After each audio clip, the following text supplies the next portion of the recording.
good day mga kabakbakan dyan sa atin sa Pilipinas.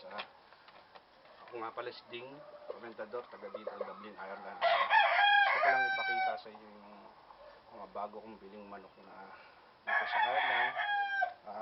Katulad po nito, ito po ang tawagin to ay pile po. 2 years old siya. At itong summer po ay bala kong i-breed siya. At tignan niyo po ang tayo niya, kaibigan.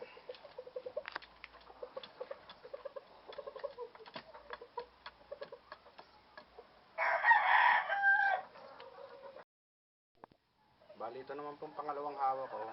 Ang bloodline po nito, kung tawagin po dito sa Ireland, ay Wheatens po. Yellow pit po siya. Yellow po ang kanyang mga balahibo.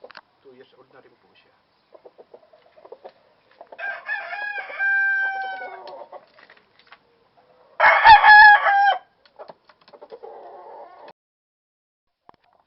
Bali, ito naman ho, ang bloodline po nito, kung tawagin po rito ay Oxford. Ito pong manok na to, galing po sa England.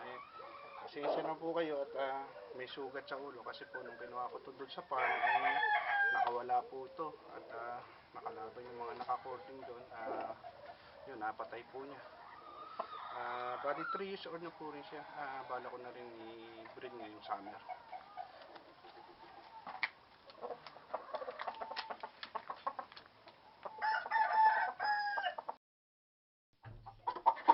Bali yan naman po, bloodline po niyan. Yan din po yung inahin ko na Wheatens.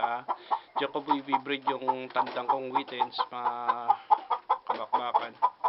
Medyo po mailap yan. Kaya mapapansin nyo, hiwa-hiwalay po yung tatlo kong inahin dahil nag-aaway-aaway ho. Sobrang matatapang. Sige, pakita ko po yung susunod na inahin.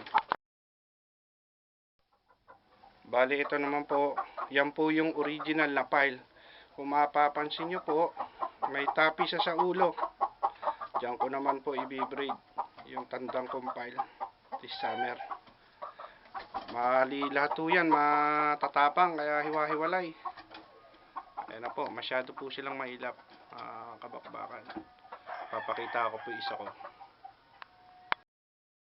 Ito naman ho, ang pinakamatapang kong inahin. Kung tawagin po dito yan, Irish Black. Ayan po, bali, i-breed ko po naman to sa Oxford. Abangan nyo mga kabakbakan.